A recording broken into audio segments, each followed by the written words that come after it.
So picked up another four-wheeler, got this one at a good price. Guy posted it online for sale. He doesn't really ride it. It's been sitting for a while. Tried to start it and it wouldn't start. Best bargaining chip you can have on your side is machine don't start. Guy was pretty cool. He had a couple four-wheelers. He seemed pretty knowledgeable on what was going on. It's got some either ITP or Douglas 160 wheels. What are they? ITP 160s. Except for this front one. Somebody probably waffled something. And they put the stalker back on it. But front tires are literally brand new. Still got the nipples on them. Back tires are in good shape. You know, they probably put all these tires on. And they used to ride it on the track up by me. And they probably took it on the track maybe 2-3 times, it looks like. Boarded nipples off the back tires because, you know, spins like crazy. And you can tell it's obviously been sitting for a while. Especially by, like Ethan tried washing it a little last night. So plastics are kind of clean. But you could tell it's been sitting and sitting outside by the discoloration on the aluminum of the motor. That's just showing here. The oil filter.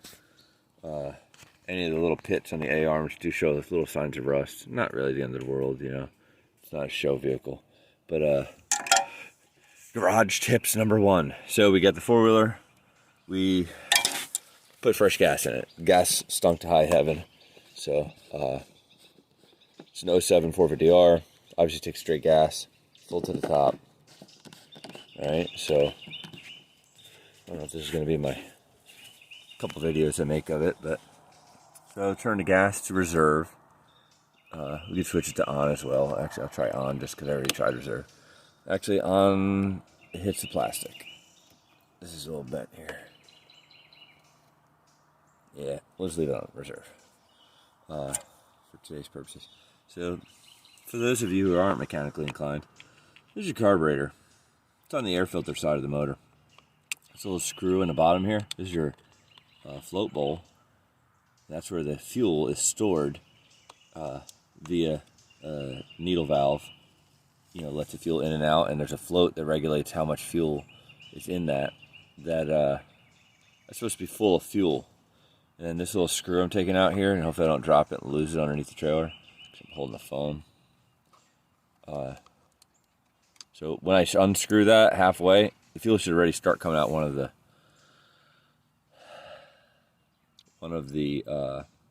lines there on the bottom, the drain lines. But even when you take it all the way out, it should just dump out. As you see, it's very far from dumping out. So I'm going to pause the video and see how long it'll stay paused. See if it's long enough for me to take this, carburetor off. Obviously, on these, it's buried up there, so it might take me a second. But we're going to take the carburetor off and see if the problem is in the needle valve, that there's no fuel in the bowl because the needle valve isn't letting any fuel in. It may be stuck. There may be all gummed up. I already can smell the old gas just by taking the screw out. You just smell it in there. But we're about to find out and see what kind of good deal we got. Maybe we did, maybe not. But I got some high hopes for this thing. All right, so next relatively important step.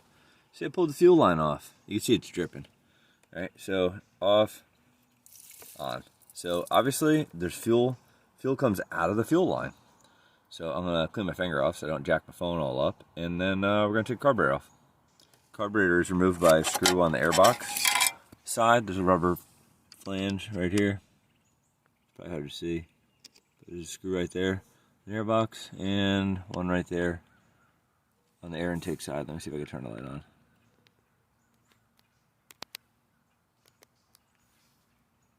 Alright, so screw on the air intake side, screw on the airbox side. So here's where I'm at so far. Opened up the airbox. This thing still had the factory toolkits in it. Did have an aftermarket air filter. I don't know, probably a China special. No, Spectra, so probably still, yeah, China special. Had the airbox lid still intact. Honda 450R does not have a very rubbery, unless it's just because it's in the 60s today. It does not have a very rubbery boot that goes from the carburetor to the airbox. So I decided to take it off the airbox, just that way I'm not fucking with it, you know.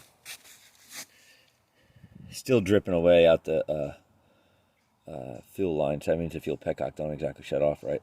So to take the airbox off, there was a screw right above the air filter, or above the battery. You see it right back there. This one was a little tricky. Can't quite get at it.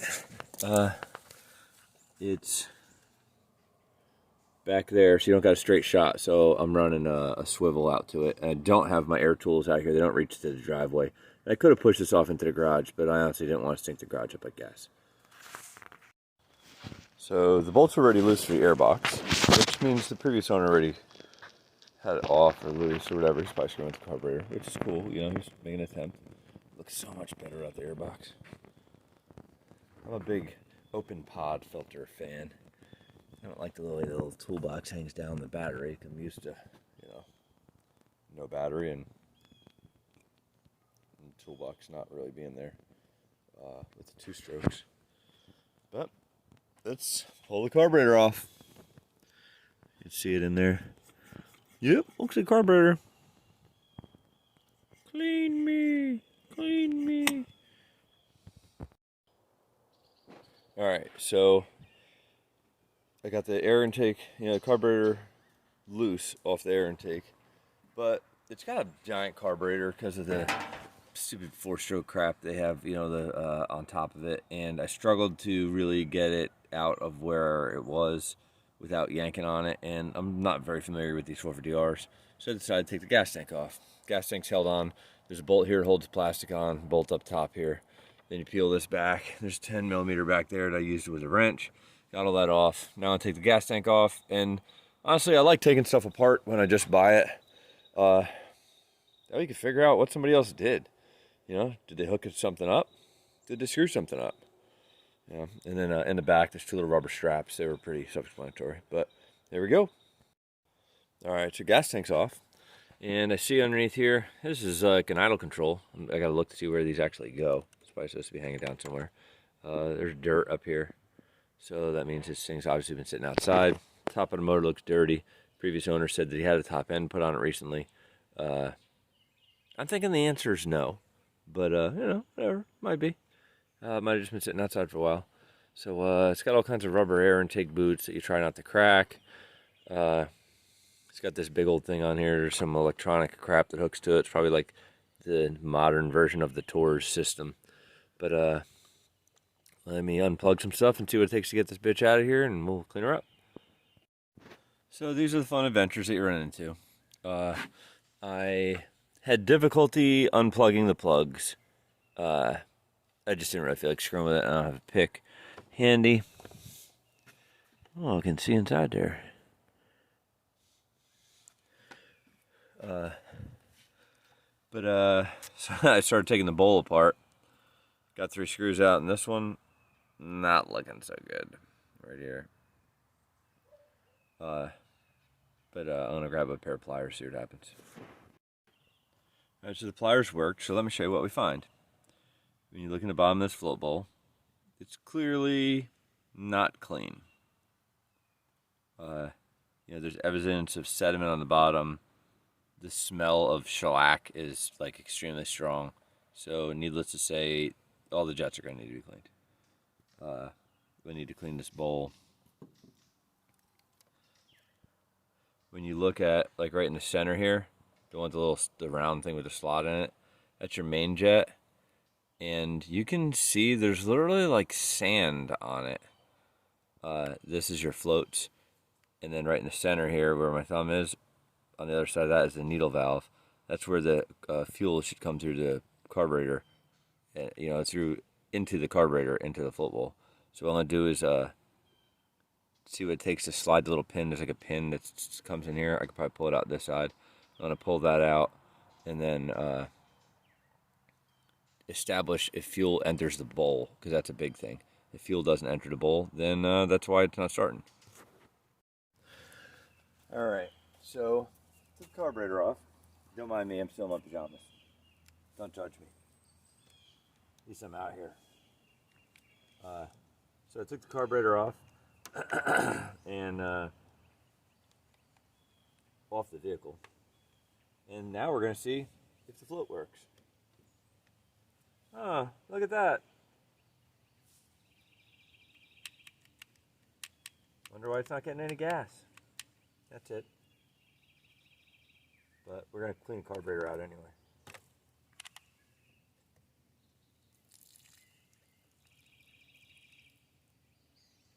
Alright, yeah, there's a problem.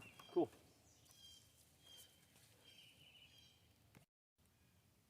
So I should have taken a video as I was working on it, but I didn't. But the needle valve, I don't even know if you could see inside there. But like right here's where the needle valve goes. It was so stuck that I had to grab a pair of pliers to yank it out. But you could see all the gunk. Look at all that. Oh, it's nasty. Unfortunately, when I was pulling it out, I did bend the clip that holds the needle valve to the float bowl. So we'll see if I can get that to stay back on there. If not, I'll have to order another one, but not the end of the world. Alright, so I took the main jet out. The main jet looked like somebody had already cleaned it. Yeah, this is the main jet and its little seat that it sits in. It's pretty clean. This has got all kinds of slack building up on it. I clean that all off. Just so it doesn't get up into the carburetor at all. And then where the needle seats, that's all, I took that out as well, right here. That was pretty dirty. I already cleaned it off. Running out of carb cleaner, so hopefully this works out alright for us. But let me get this cleaned off. I sprayed it down, but it still takes a little extra effort to get all this slack off. Just from sitting from that cheap gasoline that they make nowadays that has ethanol and stuff in it. That's why I only run ethanol free. Learned my lesson with that. The Chinese carburetors are the worst for that. Chinese carburetors, you get ethanol gasoline in it. I don't know if they don't use ethanol over in China, but you put ethanol gasoline in something from China, and it's like comes with a written guarantee that it's gonna never work right again if you let the gas sit in there for a little bit. But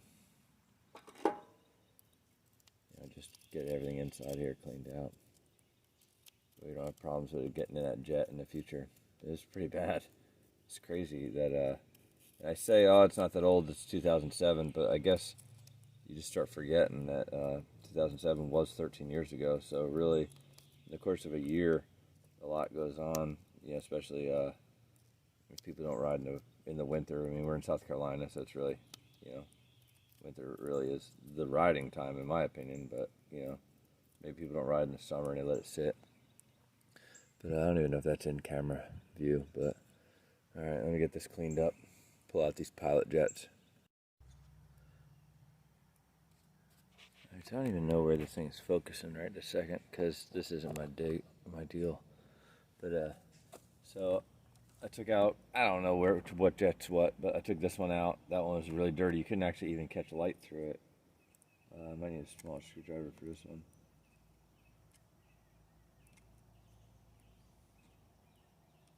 Yeah, I do. Damn it. Alright, I'll be right back. So I got a smaller screwdriver, which is probably what I should have had from the get-go. Mental note, whenever you're taking apart a carburetor, I always try to do it on the workbench, not on the trailer in the dirt. Because if you drop something, you're kind of screwed. Ooh, I don't know if it'll focus on that.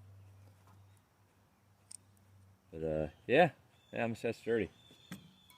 So, let me spray this all out, get this all cleaned up.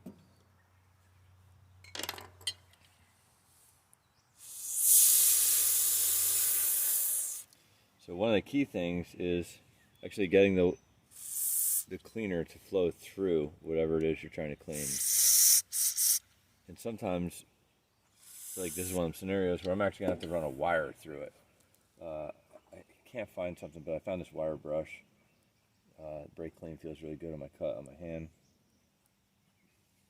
But I'm going to run the wire brush through each and every one of the holes, because otherwise you're not going to be able to get the material out that's stuck in there.